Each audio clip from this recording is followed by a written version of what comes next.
पशुपतिनाथ का व्रत कर रहे हो और कहते हो कि मेरा बाबा सुनता ही नहीं है, मैंने 5 बार व्रत कर लिया, 4 बार कर लिया। व्रत करना मूल नहीं है, दिल को लगाना मूल है।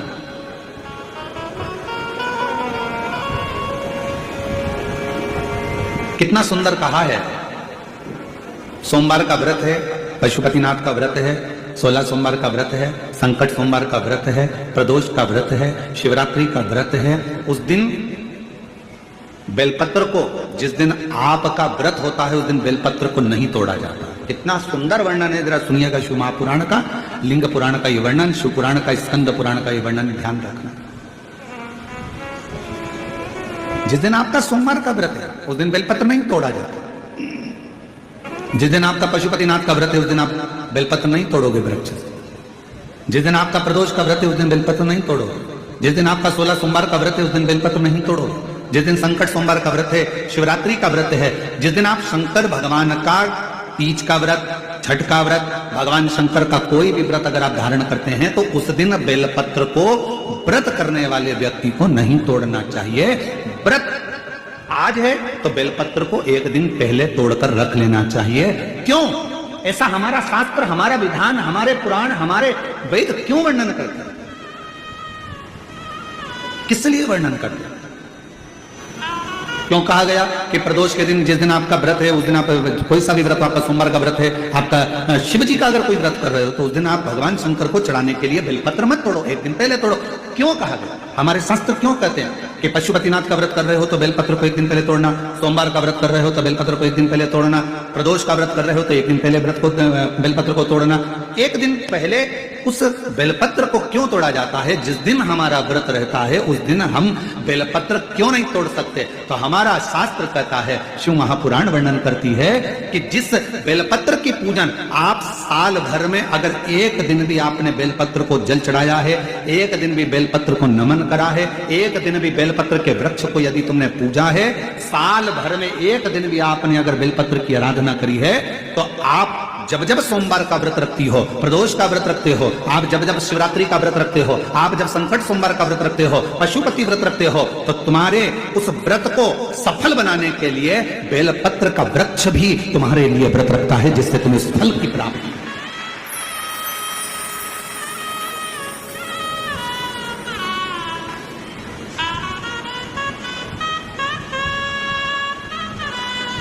कथा सुनने आ रहे हो?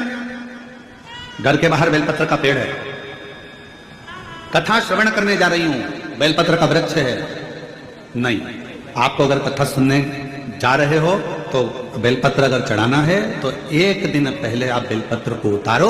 कथा सुनने के लिए जा रही हूं और बेलपत्र रास्ते में से तोड़ लिया, कथा में जाकर बैठ गई, बेलपत्र शिव पुराण को समर्पित कर दिया या कथा में समर्पित कर दिया, या विचार करा कि मेरा बेलपत्र व्यासपीठ तक जाएगा, झोली में डाल दिया। ध्यान रखना, कथा सुनने के लिए आ रही हो, सामने बेलपत्र का वृक्ष दिख गया, उसको झुककर प्रणाम करो, नमन करो और कहो, मेरे बाबा, मेरे शंभु, आपका दर्शन कर कर जा रही हूं। मैं जानती हूं इस बेलपत्र के वृक्ष में गौरी शंकर है, मैं जानती हूं इस बेलपत्र के वृक्ष में नारायण लक्ष्मी है, मैं जानती हूं इस बेलपत्र के वृक्ष में 64 योगनियां है, मैं जानती हूं इस बेलपत्र के वृक्ष के तने में स्वयं कुबेर बैठकर साधना करता है। इस बेलपत्र के वृक्ष को मैं नमन करती हूं। बाबा, आपसे प्रार्थना करती हूं कि मैं कथा सुनने के लिए जा रही हूं, जब मैं कथा सुनकर वापिस आऊं ना, हे बेलपत्र महारानी, हे बेलपत्र के वृक्ष, हे शंकर, ऐसी कृपा करना कि मेरी खाली झोली को भंडार से भर देना, उसको नमन करो।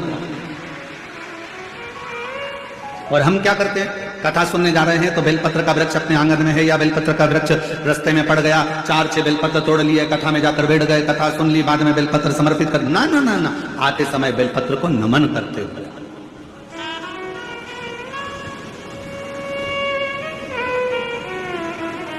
प्रणाम करते हुए,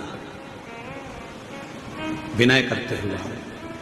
और मैंने तेरे ही भरोसे बाबा, तेरे ही भरोसे हवा विच उड़ती जावी, बाबा डोर हर तुम छड़ीना में हटी जावी। भोले मैं तेरी पतंग, शंभू मैं तेरी पतंग, हवा बिच उड़ती जावी। डोर हटो छड़ी नाम कटी जानी, बोले मैं तेरी आप उसको नमन करिए। कई लोग कहते हैं गुरुजी हमने पशुपतिनाथ का व्रत किया, हमने 16 सोमवार करे, हमने सोमवार का व्रत करा, हमने प्रदोष करी, हमने बाबा की सोमवारी का व्रत करा, मेरा बाबा मेरे सुनता क्यों नहीं है? हम गलती कर दिए। हम जिस दिन हमारा व्रत था उस दिन हमने बेलपत्र को तोड़ लिया, उतार लिया, हम भूल गए। हम सबसे कहेंगे अगर YouTube पर हमारी पूर्व की कथा डली हो, एक पुष्प शिव महापुराण की कथा, त्रिपुंड शिव महापुराण की कथा, बेलपत्र शिव महापुराण की कथा, जब पुरानी जो YouTube पर हमारे YouTube पर अगर डली हो तो वो कथा को आप निकालना, उसको एकांत में बैठकर थोड़ा सा श्रवण करना कि पुष्प का महत्व क्या है। कौन सा फूल जमीन पर गिरा हुआ भी शंकर को स्वीकार होता है, कौन सा पुष्प शिव को किस स्थान पर चढ़ाया जाए, क्यों सोमवार, अष्टमी और ये अन्य जितनी तिथियां होती हैं, अमावस्या, पूर्णिमा, प्रदोष, चतुर्दशी, त्रयोदशी, ऐसा वर्णन उसमें आता है कि इन दिन बेलपत्र को नहीं तोड़ा जाता। अष्टमी, नवमी, ये तिथियां हैं, क्यों नहीं तोड़ा? किस लिए? क्या कारण है कि इन तिथियों पर बेलपत्र को नहीं तोड़ा जाता? तो कहा जब हम रोज बेलपत्र को जल चढ़ाते हैं, शंकर की आराधना करते हैं, तो बेलपत्र के वृक्ष के नीचे बैठकर देवता भी हमारे कल्याण की कामना करते हैं।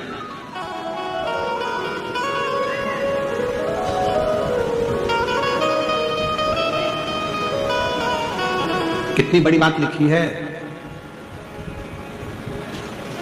लिंग पुराण को उठाकर अगर आप पढ़ेंगे तो उसमें लिखा है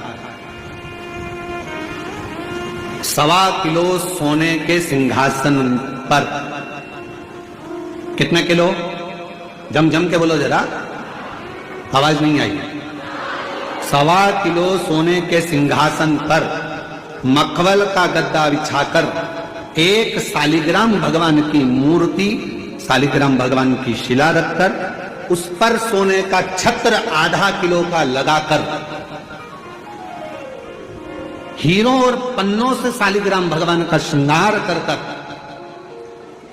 किसी को दान करने का फल मात्र एक बेलपत्र शंकर के मंदिर में चढ़ाने से प्राप्त हो जाता है।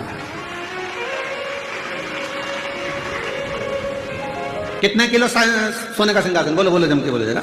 1.25 किलो। छत्र कितने का? 0.5 किलो। हीरे, रतन, माणिक, मोती, सोने से जड़े हुए शालिग्राम भगवान को सिंहासन पर रखकर दान करने का जो पुण्य होता है, 1000 अश्वमेध यज्ञ का बराबर का जो पुण्य होता है, हजारों सर्वोत्तम यज्ञ करने का जो पुण्य होता है, सोम यज्ञ करने का जो पुण्य होता है, वो एक बेलपत्र शंकर भगवान को चढ़ाकर भगवान शिव को अर्पित करने से प्राप्त हो जाता है। और ऐसा यज्ञ का फल मेरा विश्वास करता है, मेरे संपूर्ण विश्व में रहने वाले शिव भक्तों के लिए